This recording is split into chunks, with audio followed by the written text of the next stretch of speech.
Bonjour à tous, je vous remercie d'être ici présent avec nous aujourd'hui. Je m'appelle Françoise Vanek et je serai votre hôte pour ce webinaire.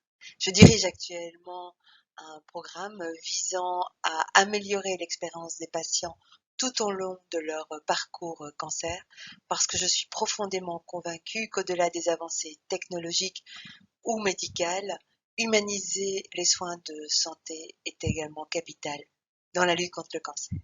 Mais passons à l'agenda. Qu'allez-vous découvrir et apprendre aujourd'hui au cours de cette session? Donc, il s'agit ici de la deuxième session axée sur le soutien aux patients atteints du cancer et aujourd'hui plus particulièrement dédiée à la manière de développer et gérer un centre de soins en cancérologie. Alors, qu'est-ce que c'est exactement un centre de soins ou également appelé maison de ressourcement? C'est un centre qui travaille à proximité et en collaboration étroite avec les centres oncologiques des hôpitaux et qui répond à un certain nombre de besoins des patients. Il propose de l'éducation, du soutien émotionnel, des soins en médecine intégrative. Donc au cours de cette session, notre intention est d'explorer toute la palette d'activités que fournissent ces centres et également de mettre en lumière l'impact positif qu'ils ont sur les patients. Nous sommes ravis d'accueillir aujourd'hui Régine Simonis, coordinatrice de l'espace Vivi à Verviers, une maison de ressourcement en Belgique, ainsi que Andy Anderson des Magis des Royaumes-Unis. Alors Régine et Andy vont présenter aujourd'hui une journée type dans la vie d'un centre et l'impact de ce soutien sur les patients et leurs familles. Alors notre première intervenante aujourd'hui est donc Régine Simonis. Régine va nous présenter le programme et les activités proposées dans plusieurs centres de ressourcement en Belgique. Merci Régine de nous rejoindre aujourd'hui. Je te laisse la parole. Bonjour, Régine, je suis coordinatrice de l'espace Vivi. Que proposent les maisons de ressourcement aux patients atteints de cancer? Les premières maisons de ressourcement ont été créées il y a 10 ans. Alors vous voyez ici sur la carte que j'ai repris 12 maisons de ressourcement situées en Wallonie. Alors bien que différentes et indépendantes les unes des autres, ces maisons ont signé un accord et font partie d'un réseau. Alors l'un des buts de ce réseau est de protéger le patient en veillant à ce que ces maisons respectent certains critères, comme par exemple avoir un lien étroit avec au moins un hôpital, avoir au comité de direction ou au conseil d'administration au minimum un oncologue, proposer aux patients un accès gratuit ou en tout cas à un coût minime. Alors bien entendu, nous sommes heureux si d'autres maisons souhaitent rejoindre le réseau, pour autant qu'elles adhèrent aux critères que nous avons établis. Quel type d'activité proposent les maisons de ressourcement? Alors il y a deux types d'activités, les soins individuels et les ateliers de groupe. Parmi les soins individuels, vous retrouverez les massages, tout type de massage, la réflexologie, les soins onco-esthétiques. À côté de ces soins, chaque maison, chaque centre a une offre personnalisée. À l'espace Vivi, par exemple, tous les soins et ateliers que nous proposons aux patients sont sélectionnés par une commission scientifique. Dans cette commission, nous aurons 3 oncologues, un psychologue et moi-même. Certains ateliers de groupe offrent un soutien psychologique direct, alors que d'autres, tout aussi importants, sont plutôt un espace de rencontre, un espace d'échange, où les patients peuvent partager leur vécu et rompre l'isolement. Les maisons de ressourcement accueillent tous les patients atteints de cancer, quel que soit le type de cancer, quel que soit le type de traitement. Alors nous accueillons les hommes, les femmes et dans certains centres les enfants. Les patients peuvent venir dès l'annonce du diagnostic et jusqu'à 1 an, voire plus selon le centre, après la fin de leurs traitements médicaux. Comment fonctionnent ces centres? Alors, comme je l'ai dit ultérieurement, chaque maison de ressourcement est différente. En fonction de son statut, il y aura un comité de direction, un conseil de gestion ou un conseil d'administration. À son bord, il y aura au minimum un oncologue et ce conseil ou ce comité a un lien étroit avec un hôpital ou un centre oncologique local. Alors, ce conseil ou ce comité délègue la gestion journalière à un coordinateur ou une coordinatrice. Et celui-ci ou celle-ci est entouré d'une équipe de thérapeutes et une équipe de personnes pour l'accueil des patients. Alors parmi les thérapeutes, vous aurez différents statuts. Il y a des thérapeutes indépendantes, des thérapeutes volontaires ou des thérapeutes salariés. En général, à l'équipe d'accueil, vous aurez toujours des bénévoles. Alors à l'espace Vie, par exemple, nous avons le statut d'ASBL et notre ASBL est composé de 12 administrateurs bénévoles. Parmi ces administrateurs, vous retrouverez 2 oncologues de l'hôpital local. Il y a un psychologue, il y a un conseiller juridique, il y a un professeur d'université, vraiment des gens de la société civile. Quels sont les avantages de ce soutien psychocorporel? Alors, les soins contribuent à améliorer la qualité de vie des patients, en réduisant le stress, en les soulageant des effets indésirables de traitements conventionnels. Il aide le patient à reprendre confiance en lui-même.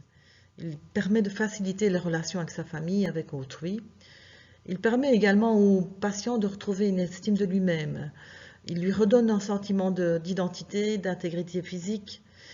Il favorise la relaxation. Il permet également de rompre l'isolement et augmente l'acceptation des traitements traditionnels. Vous retrouverez ici quelques messages de nos patients. Je trouve personnellement que travailler dans une maison de ressourcement, c'est très gratifiant, c'est vraiment une belle aventure humaine, pas toujours facile émotionnellement, mais on rencontre vraiment des personnes merveilleuses, des personnes très courageuses et très résilientes. Vous ou un de vos proches est confronté au cancer, découvrons ensemble l'espace bien-être l'essentiel, un lieu pour les patients et les proches, accessible à tous, peu importe leur centre de traitement.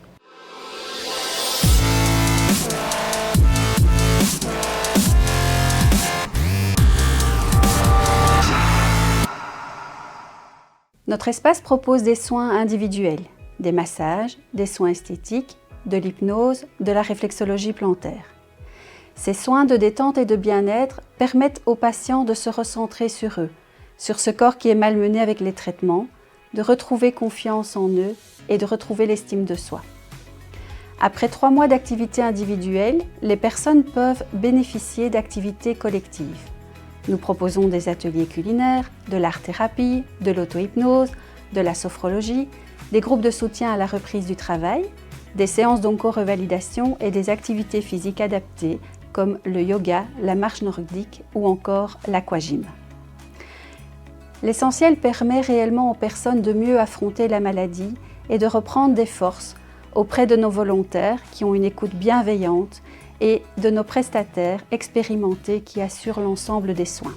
Cette structure est une initiative du site Sainte-Elisabeth du CHU Sienne-Namur, soutenue financièrement par le fonds Émile Salamon.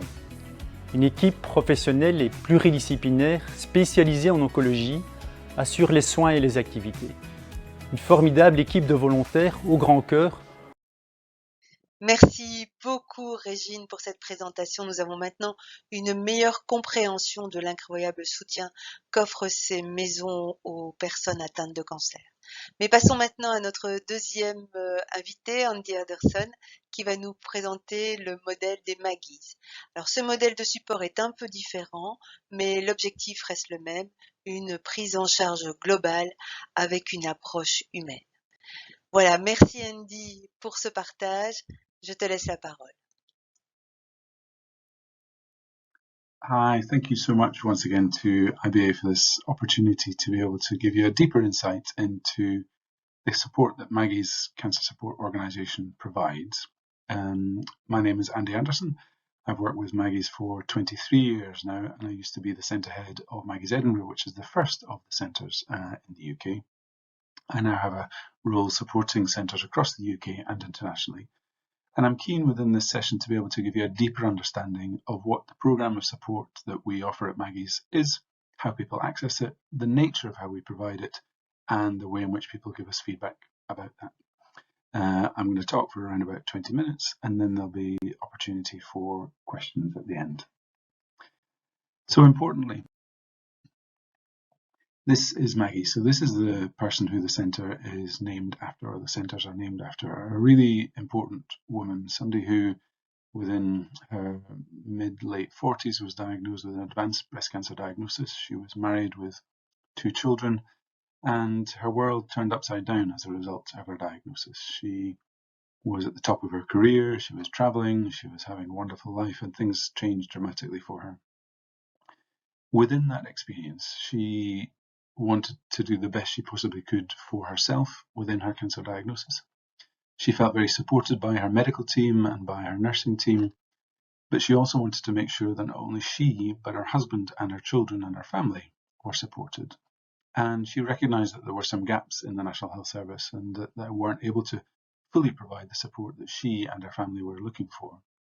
So within her experience, she chose to look at what other support resources might be available and to consider whether or not something could be done differently within the UK. And now Maggie's as an organisation exists as a result of her pioneering, inspiring work, and also her desire for not only her and her family, but also the other people she met who were dealing with a cancer diagnosis to be better supported. So Maggie's centres are really importantly based on some basic fundamental needs that Maggie described. She wanted to be able to understand her experience and her cancer treatment in a way that was different than her experience in the hospital. She wanted to be in an environment where she felt uplifted, where she felt close to nature, where she was able to relax and talk away from that busyness of the hospital space in a place that felt much more like home. She wanted she had the need for a welcoming, reassuring space, but also somewhere that she felt confident in who she was speaking to and what sort of conversation she would be able to have, finding out information, but also meeting other people in a similar circumstance. And we've taken her blueprint and 27 years later have a network of centres across the UK and internationally. Credit to Maggie and credit to her family, who are very much still involved in the organisation, giving guidance to the way in which we continue to grow and develop the support we provide. So importantly, what Maggie's does is unique. There are no time limits to visits. People can come for as short a time as they wish or for as long as they wish. Often people come to ask a very detailed question and have their needs resolved. For other people, they come to speak at length about the complexity of their circumstances and explore more of the existential crisis that they're in. The support is very much tailored to the individual's needs. Although there is a programme of support, it's important that the individual has the choice to embark on different parts of the programme, whether that's individual support, group support, courses, workshops, and importantly, the healthcare professionals working in the teams will guide people through that programme and tailor the support to the person's needs. Those professionals that work with the teams are highly experienced professionals. So my background was an oncology nurse of 13 years prior to working at Maggie's. We aim to be able to recruit people who have significant oncology or psychological experience prior to coming to Maggie's. It's such an importantly profound way of working that we want people with good experience and very solid experience prior to coming to Maggie's. And then obviously those individuals have training when they come to Maggie's as well. The support that we provide is very close geographically to the hospital.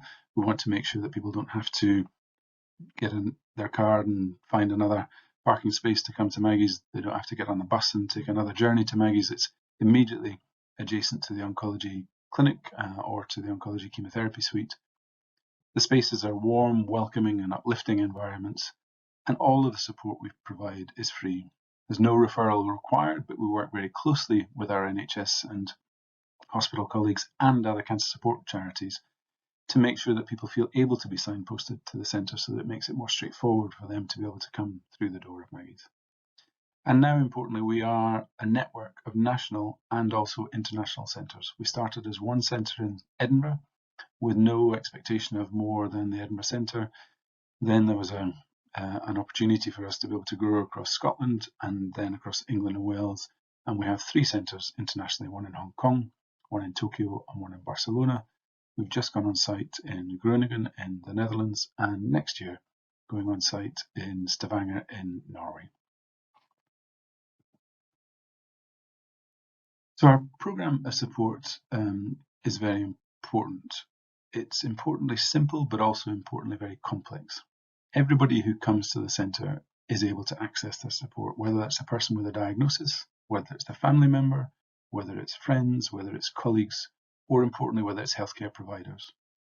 People can come at any stage, so many people come to the centre at point of diagnosis and going through treatment with an expectation of full recovery, but there's a number of people for whom they continue to use the centre knowing that they won't be able to recover from their diagnosis, and they tend to be the population who use the centre for the longest, particularly because of innovations in cancer treatment, helping people to live longer with advanced disease and metastatic disease.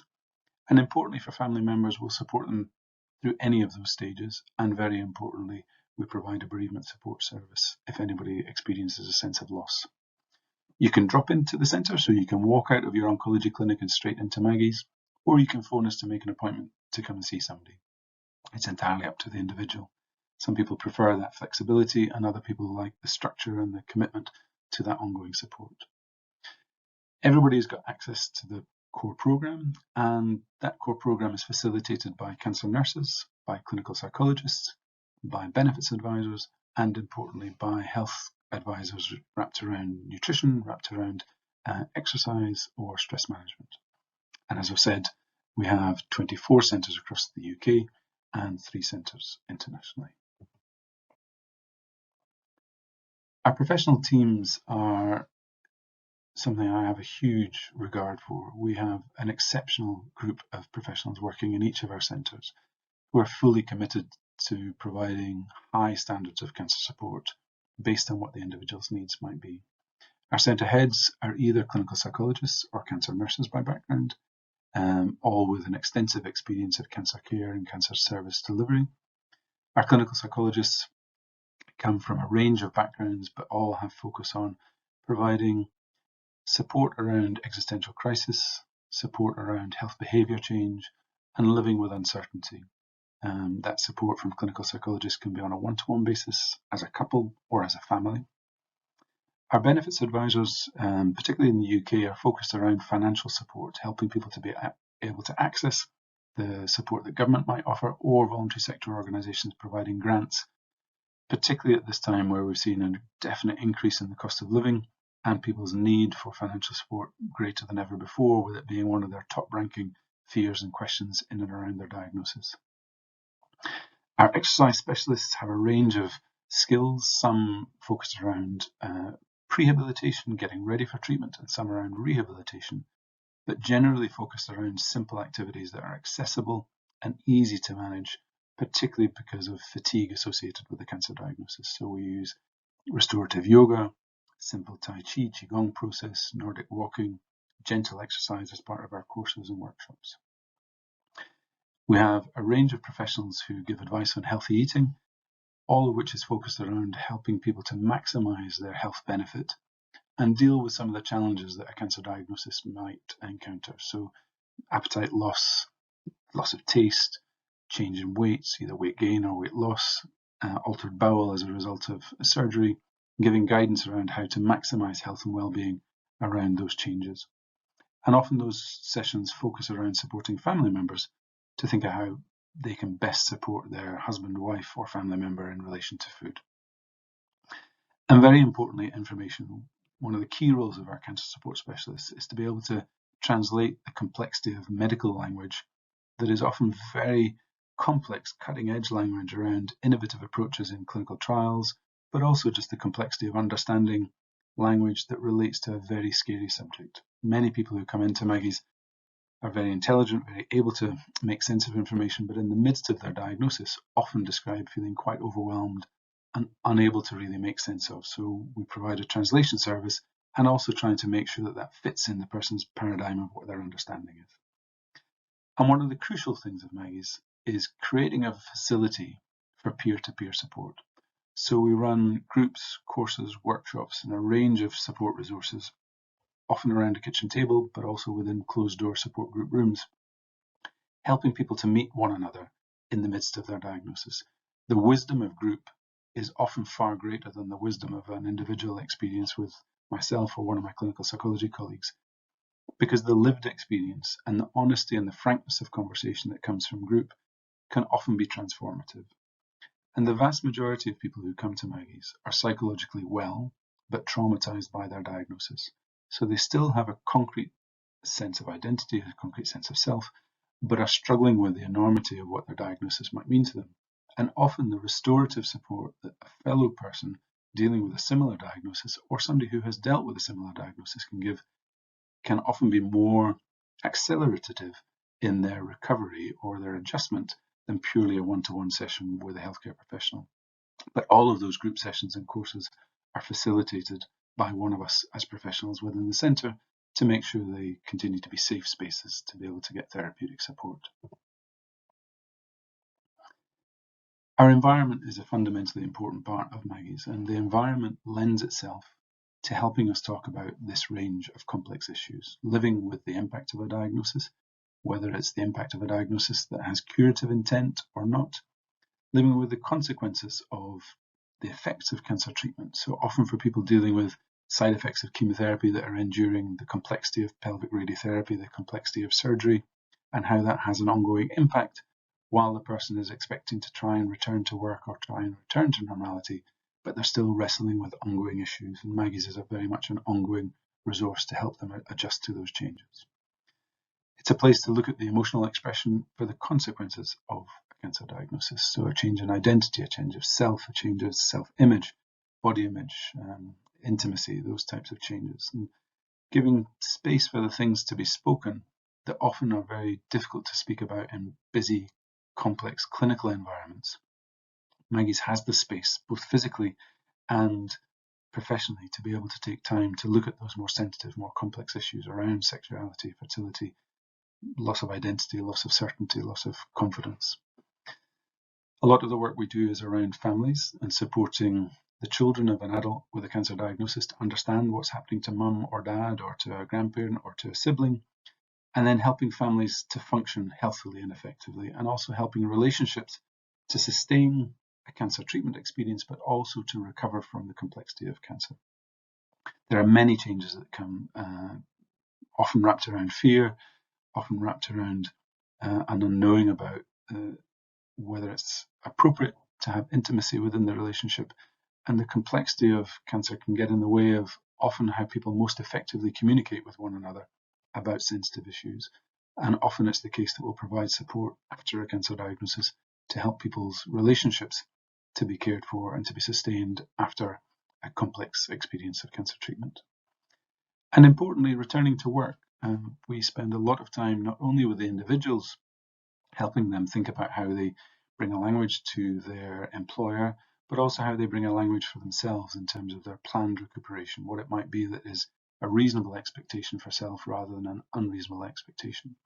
And also some of that work is directly with employers, helping them to understand what the needs of their employees might be in either returning to work after a cancer diagnosis or living with a cancer diagnosis while working. We run a Cancer in the Workplace series, which is a really important session in helping employers to support their colleagues as effectively as possible. And importantly, living with and beyond a cancer diagnosis. Many people who come to the centre, in fact, last year across our organisation, over 60% of the people who came to the centre were coming to the centre with a curative intent. But importantly, for a lot of people who continue to come to the centre, they know that they're living with a cancer diagnosis. And as I mentioned earlier on, a lot of people, thankfully, are being much more effectively treated for their cancer diagnosis, which means their longevity is much greater. But part of the challenge of that longevity is dealing with often chronic, constant treatment, chronic immunotherapy, chronic chemotherapy, which comes with significant challenge, and also the significant challenge of moving from scan to scan, moving from clinic to clinic, and being unsure about the sense of future. So giving people a space to look at that fear, giving people a space also to look at how they confidently restore a sense of identity within this new space, but also an ability to be able to look forward, an ability to look forward to tangible things, but also existential things. This is a very busy slide and it might be difficult for you to be able to fully see it, but this maps out where Maggie's fits alongside people's cancer experience. So in blue, we have the NHS cancer patients pathway from diagnosis, primary treatment, through remission and recovery. or for people for whom they have advanced disease or a recurrence of their disease. And in the orange line, these are the series of elements of the programme designed to fit around people's needs at those points. So at the very start, we have prehabilitation, which is a newer part of the programme that we developed over the last 3 years, looking at preparing people for treatment at a psychological level, but also a physical level. So exercise preparation and nutrition preparation. And we run prehabilitation sessions in our centres. We also run a Getting Started programme, which is very much aligned with the NHS, giving good, solid information about what to expect from treatment and what to do in case of. So the emergency phone line in case you have side effects, the likely side effects of treatment and what to do in case of. So we run those sessions alongside the NHS in Maggie's, helping people to prepare for their chemotherapy, immunotherapy or radiotherapy or surgery experience. Within the whole element of support, there are ways of being able to come and just talk about the experience. So whether that experience is still moving through a treatment experience or dealing with the end of treatment.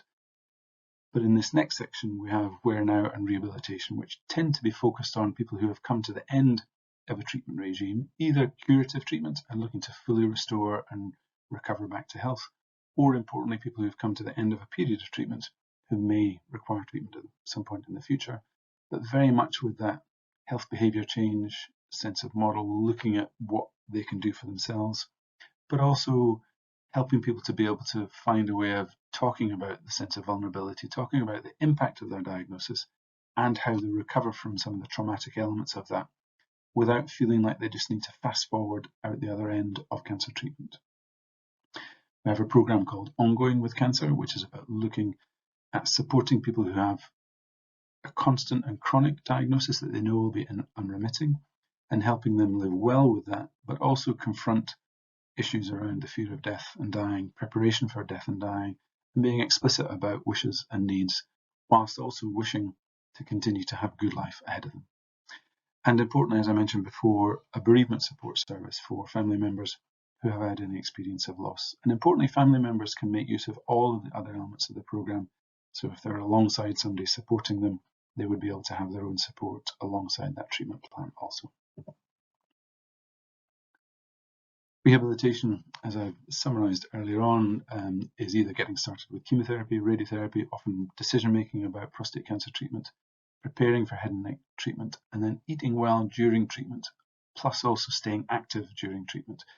This has become a really popular part of the programme of support, people wanting to be able to be as ready as possible.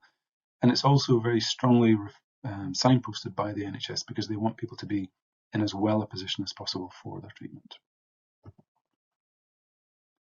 Rehabilitation at Maggie's tends to focus around our courses called Where Now, but also we run a series of workshops looking at supporting some, for example, in the Edinburgh Centre, we have a head and neck wellbeing clinic for people 6 weeks at the end of their treatment for head and neck cancer diagnosis, where we collaborate with dietitian, speech therapist and dentist to be able to look at some of the functional elements of recovery, but also the psychological elements of recovery. Another course we run is Living Well with Prostate Cancer, helping people to look at some of the complex elements of sexual function, exercise, identity, confidence, continence and relationships as well as work. And then rehabilitation focused around exercise. And I've included cancer in the workplace because often that is a really important part of how people return to work and return to restore their sense of ability and well-being, helped by their employer. From our point of view, Maggie's is working. Last year's audit showed us that 99% of people found their visit to Maggie's enabled them to understand more about their cancer diagnosis and treatment. 99% reported an improved ability to manage their stress. 98% improved their confidence in talking to family and friends about their cancer diagnosis. 97% improved their confidence when speaking to their medical team, able to ask more challenging questions and able to find out more important information for them, tailor making that information. 92% made healthy changes to their physical activity, and 89% made healthy changes to their diet and felt more in control of their dietary process. As I've said before, and I'll quickly move over this because I'm at my 20 minutes, just how important it is for us to work complementing the NHS. The NHS is an extraordinary resource in the UK, and we want to work aligned with our cancer centres and our cancer hospitals. Our keenness as an organisation is to make sure that there is a Maggie's at every cancer centre across the UK. We have 24 centres at the moment. There are 60 NHS cancer sites across the UK, and our keenness is to make sure that everybody has access to the services I've just described. The first image there is Edinburgh in 1996, which is when we very first opened, and those are our 3 international centres. And this is an image of the inside of our Glasgow centre, a beautiful, restorative, peaceful space. Maggie's teams of highly trained staff provide support for people living with cancer throughout the UK. What sets them apart is both their approach and the environments in which they work. We've never actually been able to produce a kind of little thing which says what is a Maggie's, which is an obvious thing you'd think we ought to have. But it's almost impossible to write it down. It's a hybrid building by nature, and it's a church that's not religious. It's got art in it, but it's not a museum. And it's a house which is not a home. What is a Maggie's almost is the experience of being in a Maggie's. And again, relax your shoulders. Each Maggie's Centre runs a support programme which includes everything from nutrition classes and wig fitting. I think when I start to wear it, I'll just get used to it being there. Yeah. To bereavement counselling and Tai Chi. People at the Maggie Centre say, I've got cancer. And you can talk quite openly about it. In the past, you were diagnosed with cancer and that was the end of you. Now, lots of people survive for long periods of time. And coming and seeing people that have survived, that's the biggest boon ever, isn't it? There's still life to be had. You know, it's not all over.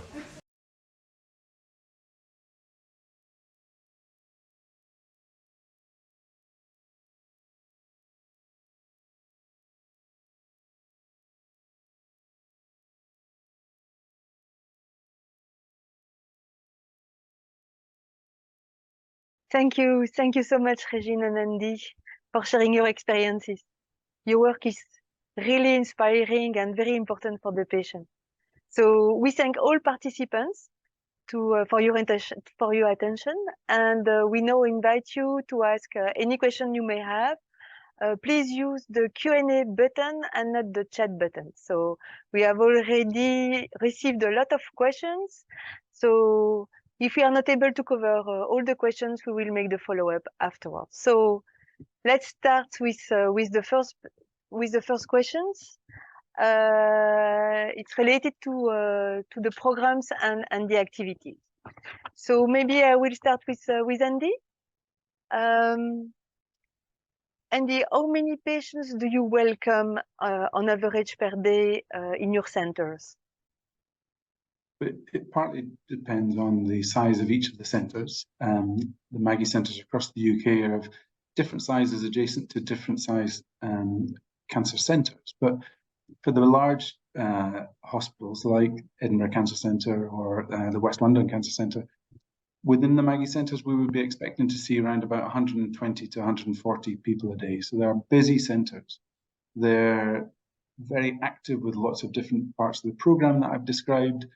But also we're trying to make sure that each of the centres, in the way that they're designed, have the capacity to house that without it feeling overwhelming and without it feeling busy. The use of the outside space as well as beautiful inside spaces give the capacity for many people to come throughout the course of a day, and for it not to feel overwhelming, but it to feel energetic and lively and full of people. One of the things that a lot of people describe in coming to the centres is that they don't expect to hear so much laughter. They're coming to talk about a very serious subject, but the centres are very animated spaces with a lot of energy within them, which is about really trying to give people a sense of control back again. So I'm delighted to say that our centres are busy spaces. And what is the average duration of a patient stay to your centers? How many activities are they participating in? That really varies based on the individual's need. There are a number of people who will come to the centre and their need is very factual. So it might be that their primary need is a financial need. So they come and meet with the benefits advisor to complete the complexity of those forms, to be able to make sure they're financially stable. And that might only be 2 visits. But for the majority of people, we would expect them to have at least a series of 8 to 10 visits to the centre. For some people, they come every day for the duration of their radiotherapy. So they're with us for 6 weeks, having treatment for a brain tumour diagnosis every day. And for other people, we might see them over the course of a number of years if they're having ongoing constant therapy. So I guess the appropriate answer is an open door. It's up to the individual how much they want to benefit from the centre. Our keenness is to make sure that we're always enabling change and supporting change, and that people don't become dependent on the centre, but very much that the centre is there for them to be able to come whenever they need and however they need. Okay. Yes, next question. In your presentation, Andy, you were explaining how the support model fits with the NHS patients care pathway.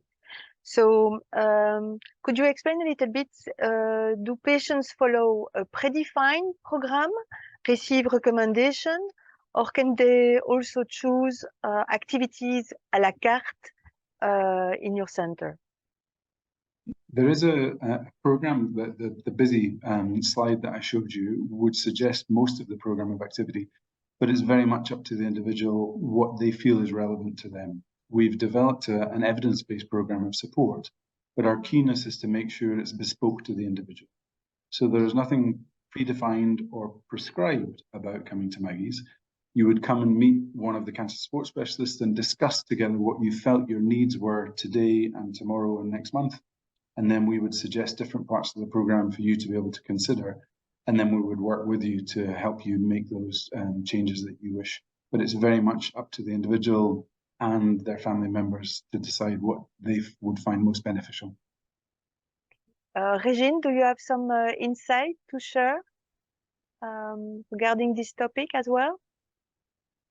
No, not precisely. When the patients come in our centers, they usually stay for about 18 to 24 months, depending on the centers. And usually it's really the patient who gives us the timing when he wants to come or not. We try to give appointments every 2 weeks usually. Okay. And how many activities in average they are participating in? We have really 2 different kinds of activities, individual care and then the group activities. Usually the individual care, they can make about 12 to 20 cares, depending on the center. And then they can follow as many group activities as they want. Okay. So during the last webinar, we discussed a little bit that there you observe a difference in proportion of male and female patients. So do you have specific activities dedicated to male patients? I don't know who would like to. Yeah. In Belgium, we don't have specific activities for the men or for the women, but it's true that we have more women than men coming in our centers. One care which is really easy to give to the men, it's reflexology. It's an easy way for men to come in our centers. But it's really cultural. For the men, it's always more difficult to accept that they need help. Easier for the woman.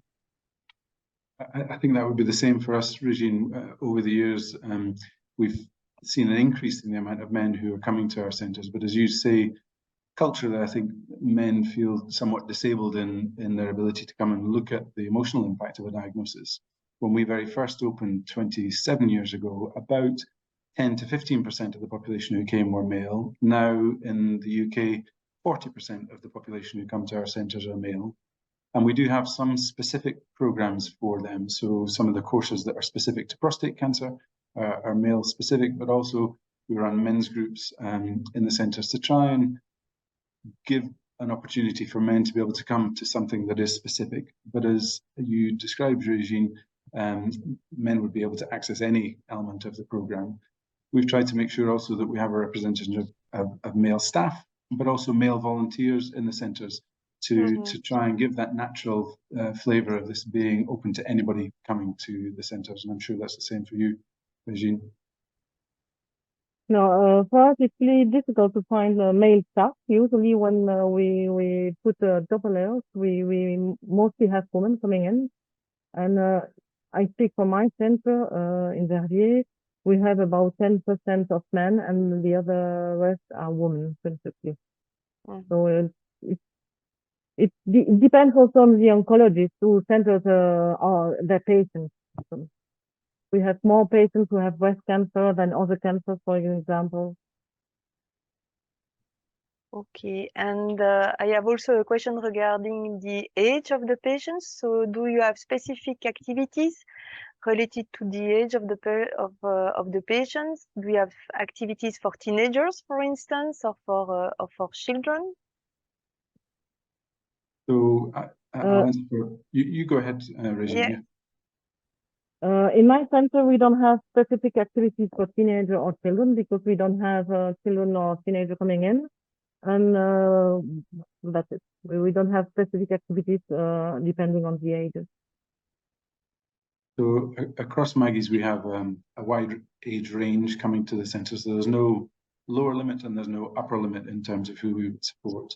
And we have some specific programs looking at children, children who have a parent or a grandparent or a sibling going through a cancer diagnosis.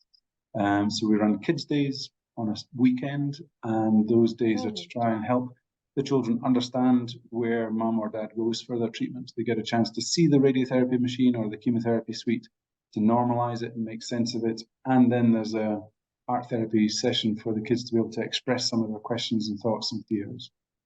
We run teen evenings for teenagers, although that is often more complicated to establish a larger group for, but we certainly open those out and we do family work.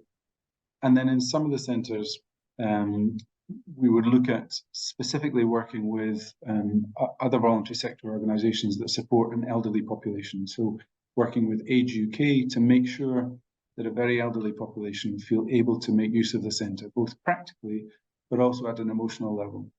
We're aware that as an organisation, our average age is about 8 to 9 years younger than the average incidence of a cancer diagnosis. So we are supporting a younger population, but our keenness is to make sure that we're still available for people in their 80s, 90s and older. So teenagers from the family, but also teenagers affected by cancer?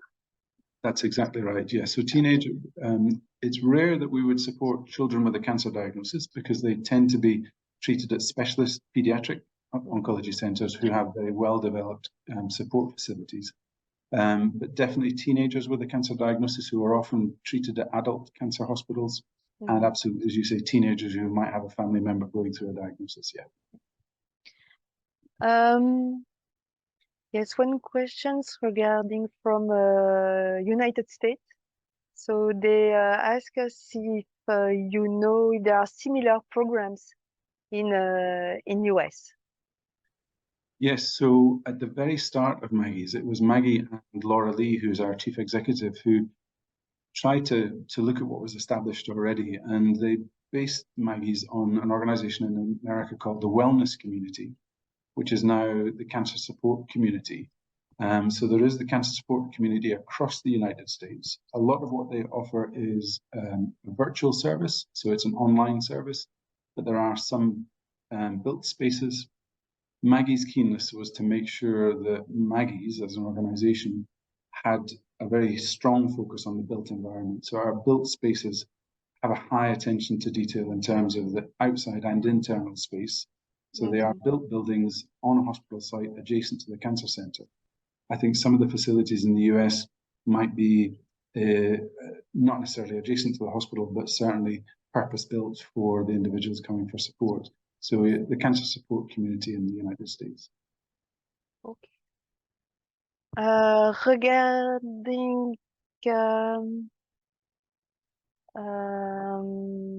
yes, this is so.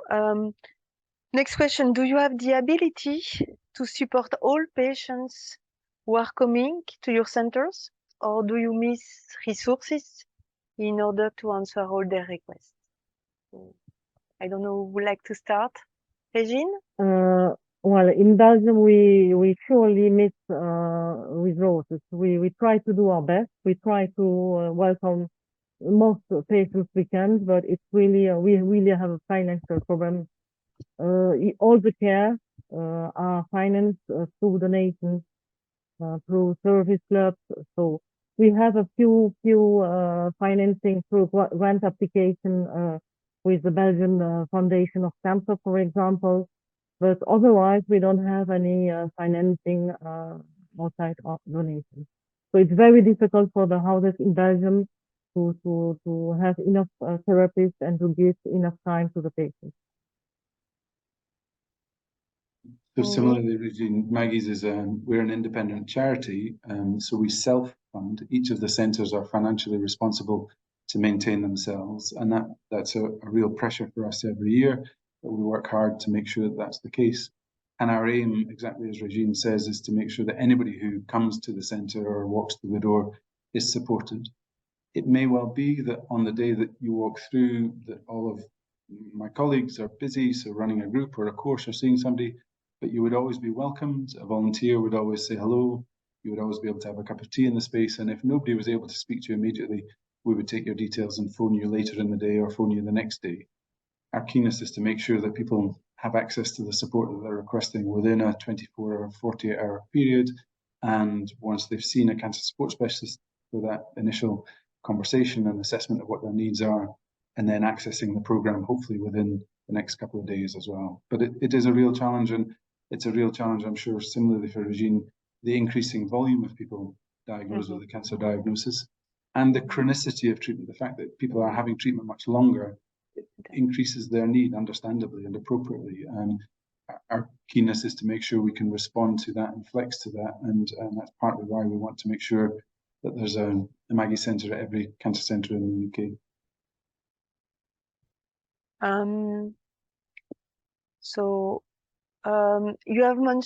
You mentioned that you have strong links with oncology centers and with oncologists. So are they participating and providing guidance in defining the activities? I don't know who would like to reply. In most centers in Wallonia, yes. Usually we have oncologists at the board of directors. At SPASVB, for example, we have a scientific commission. Every time there is a new activity we want to propose, we check with the oncologist if they are adhere to it, if they are okay with it, if this activity is part of the integrative oncology. So it is very important for us to have the okay from the oncologist, and certainly to protect the patients. We don't want to do something which is too dangerous for them. So we all have support from the oncologist.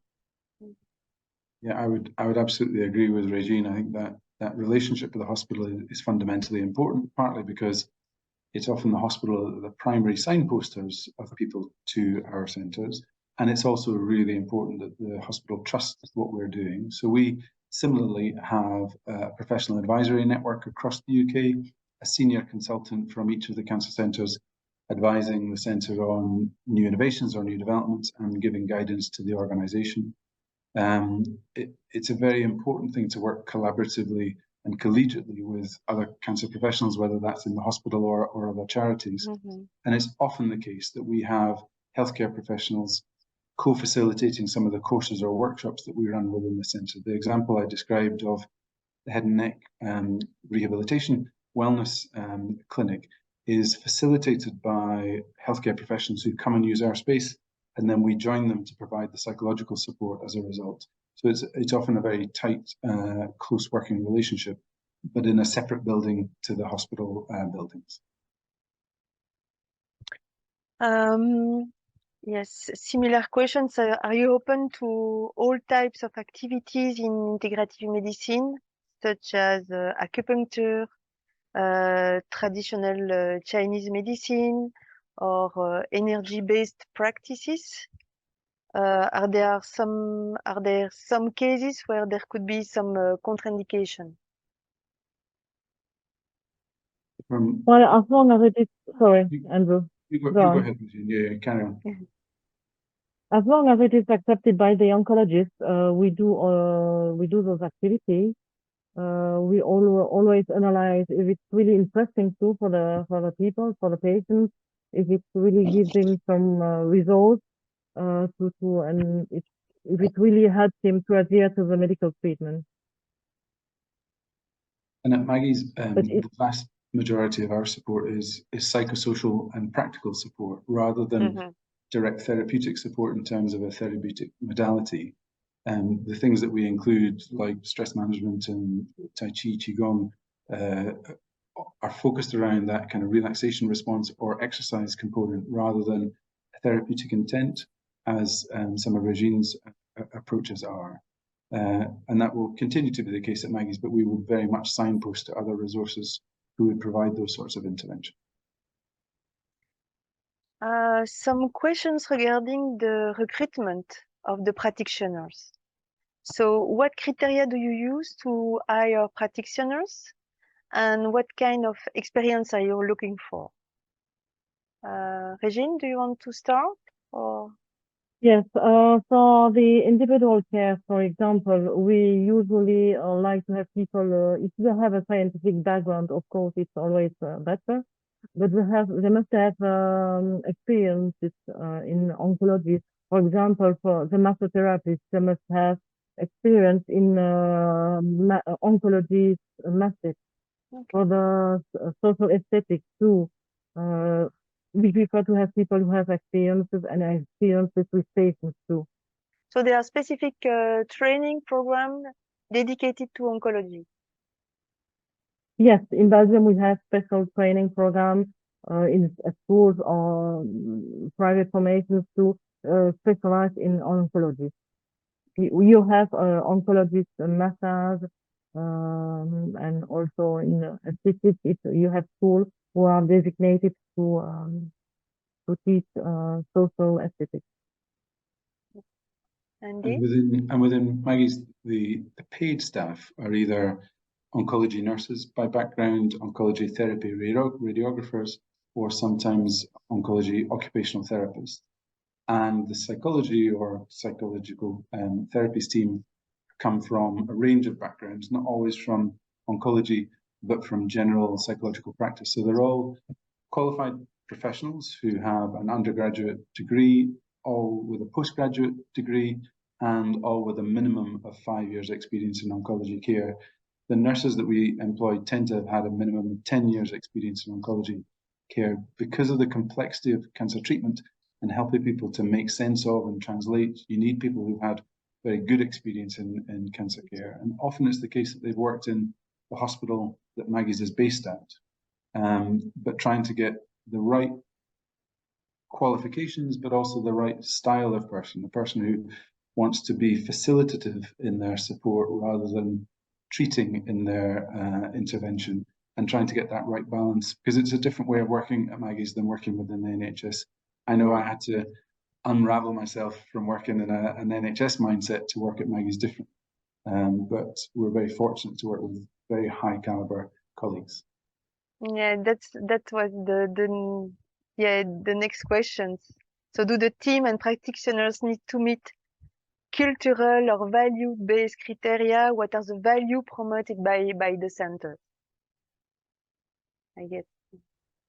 Yeah, I'm sure it's the same for Régine, but definitely not that the NHS doesn't have a strong culture and value, but it can be different at Maggie's, and the focus is different because we're not giving people chemotherapy or giving them medication. Our focus is on their psychological well-being, and it's really important that there is a cultural shift for healthcare professionals to make in that focus around psychological well-being. But there is training given, and also importantly structured supervision. So a key part of every team is to make sure that we have a staff supervision session every week for an hour and a half, which again is a very different resource than within the NHS. Well, the people working in our center must of course have a lot of empathy for the patients, and they must not only give the care, but they must also be ready to listen to the patients and to take time for the patients, and really we really want to have a good team who is really close to the patients too. So that's very important. The last question regarding impact analysis. So in your presentation, Andy, you mentioned that Maggie was focused on the importance of the environment, the bird, the skies, the trees. Has the impact of architectural beauty and nature been measured in your centers? Yes, it has. So every part of the program has an evaluation at the end of it, and also on an annual basis we do an audit. So the statistics I gave during my presentation are from an annual audit of over 2,000 people who've been coming to Maggie's, describing the impact of the centre on. We work closely with master's degree students and PhD students to come and work with Maggie's to look at particular themes, either the built environment, the garden space, or different parts of the program. We don't have an active research space within Maggie's because at the moment we don't have the resource for that, but we collaborate with researchers who help us evaluate the program. And I'm delighted to say that, as I showed within the feedback on one of my slides, people really value that support and recognize the impact of that support. Okay, and the last one, clinical research programs are gradually being established to demonstrate the value and the impact on the patient health. Are you participating to clinical research, or are you willing to participate to clinical research in order to, you know, to show clinically the importance of your work? Yeah, we certainly are, and we would work very collaboratively with researchers to be able to look at key parts of the program. It's important that the centres aren't research facilities, but it is also important that often people come into the centre want to be able to give feedback on the impact of the value of the addition of psychosocial support to ensure that other people affected by cancer have that resource. So we're very open to make sure that we robustly look at what we do and why we do it to make sure it's of the highest quality. Okay, so we are running over the time, so we still have some questions, but we'll follow up afterwards. So thank you very much, Andy and Régine. So the webinar is coming to end. So a big thank for your participation, and we hope this session has provided you with a better understanding of the incredible contribution of your cancer support centers. And so we will see you in 3 months for the next webinars on cancer patients. So see you soon. Bye. Thank you. Thank you. Bye-bye. Bye.